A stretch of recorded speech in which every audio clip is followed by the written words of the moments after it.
Many people, they are looking to get married, and they look around, and many times people are very disappointed that they don't really see so much possibilities.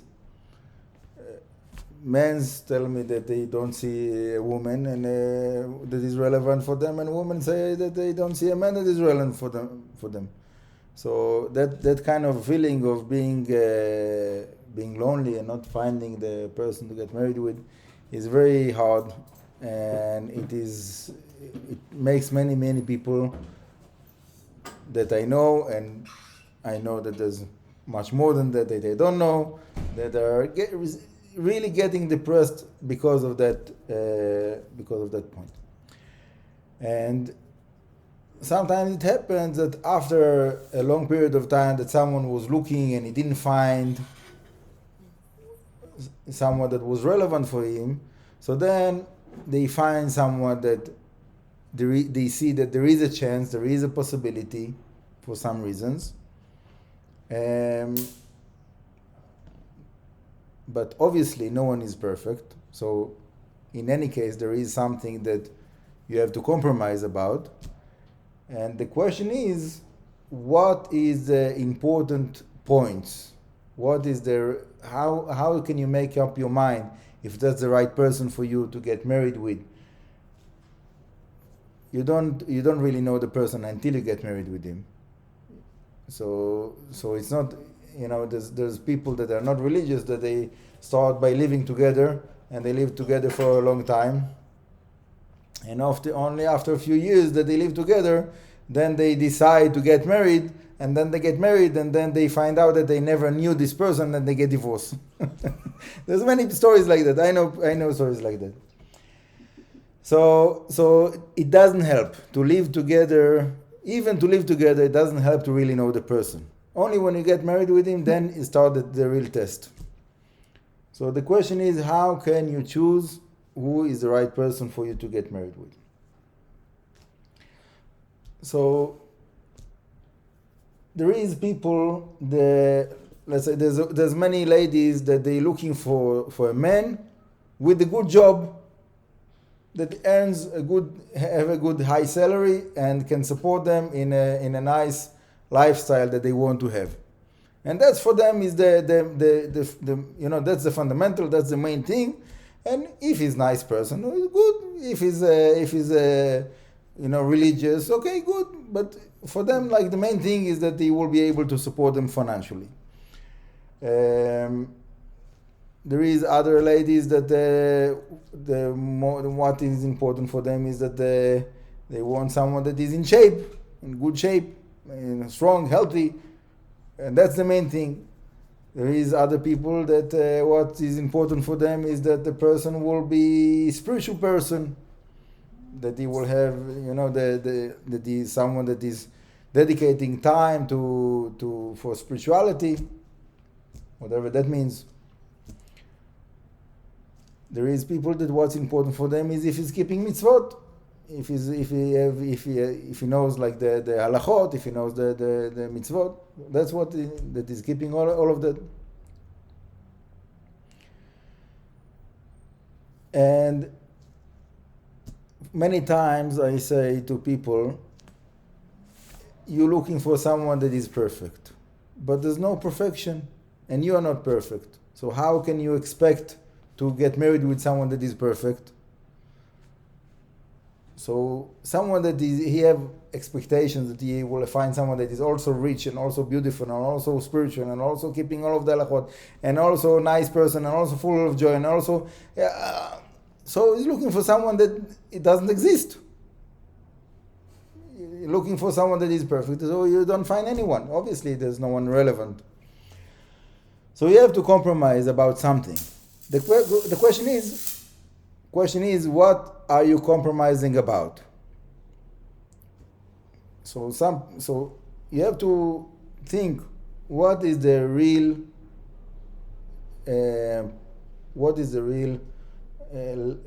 important things that I cannot give up on that. That is the fundamental, that without that I cannot marry with this person. Some people have some answers, some people have different answers. But whatever is the fundamental, whatever is the most important things, that you cannot give up on that. Other things you have to compromise, and you have to accept it that you have to compromise on that. So now I'm focusing on people that are religious and they want to get married in the Jewish law and to have a Jewish house. So what is a Jewish house? The basic, without getting too sophisticated. Just the basic Jewish house is to keep Shabbat, to keep halachot nidah, purity of the family, and to keep kosher, the food is kosher. This is the basic Jewish house. Okay? Obviously there is many other things, but this is the basic. For a woman to go with the modest clothing, it's okay. Is it possible to get married with a woman that she's not so modest? It's possible. Is it the recommended woman to get married with? No, but it's possible.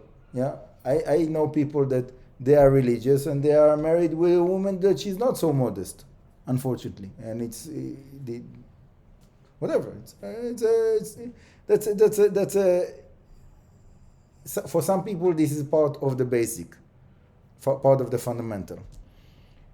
But this is something that that we'll speak about in another class. For now, what I wanted to make a point is that you don't get married with someone hoping that he will change. That's the wrong thing to do. So many people, they say, yeah, no problem. When we'll get married, I will keep Shabbat. Now you're not keeping Shabbat? No. So you can't say, when we'll get married, she will keep Shabbat, he will keep Shabbat. It doesn't work. You need to get married with someone that at least have the basic, that is keeping Shabbat, he have the holidays, he's eating kosher, he's not mingling with people that he's not married with. This is the basic. Above that, so there is expansions, and different people according to their background, according to what they're looking for in their life, and so on. What do you do when you meet a person that you feel that you can connect with this person, but it doesn't have that fundamental? He's not keeping Shabbat, he's not eating kosher, he's doing something that is definitely breaking the Torah laws.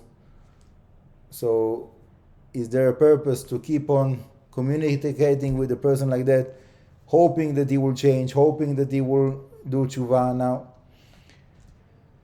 There is exceptions, but generally the answer is no. That's not a way to do shidduch. You don't mix between kiruv and shidduch. Yeah, you don't do a kiruv to hope to strengthen the person that now will start to keep Shabbat and eat kosher because you want to marry him. No, if you want to do kiruv to help people to keep Shabbat, do it. Great, it's a good thing to do. You want to encourage people to eat kosher, great, do it for sure. But you don't go to a shidduch and speak with a man, with a woman for a long time, many hours, that hoping that you can convince them to now keep Shabbat and eat kosher. That doesn't work. So even though there's many nice people that they are not so religious, and maybe you find that there is many religious people that are not so nice. So I can't find someone that is in my level of keeping mitzvot, so I will give up on that. So I have a nice chemistry with him, I can communicate with him, so we have that. Oh, he's not keeping so much mitzvot. So for me, that's a wrong decision making, that's a wrong priority.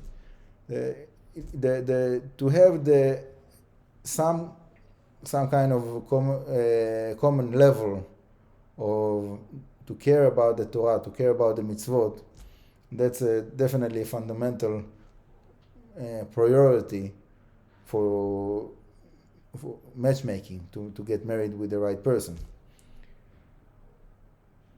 I know many people that they got divorced because they were not matching in that aspect of keeping mitzvot and caring about the Torah.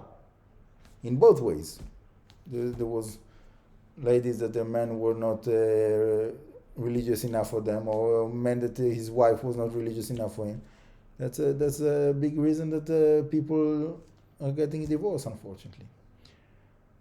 I'm not saying that that's the right thing to do. If a couple like that would come to me, I would advise them to find a way to keep on living together. But I can understand when it becomes to be like something that is a source of arguments every time, that he wants to bring this food and she doesn't allow it. She wants to go to the swim in the ocean in Shabbat and he doesn't want to.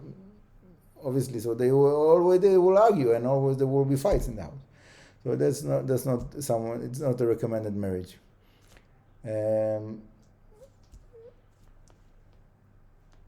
It's easier to work on the communication with the person than to bring a person to keep Shabbat when he's not keeping Shabbat. So if the question is between someone that you have a good communication with and someone that is in your level of keeping the mitzvot, I would say that someone that is keeping the mitzvot is a better shidduch possibility than someone that you have a good communication and good connection with. It sounds a little bit not natural and against the common sense of many people, but that's my understanding according to my heritage.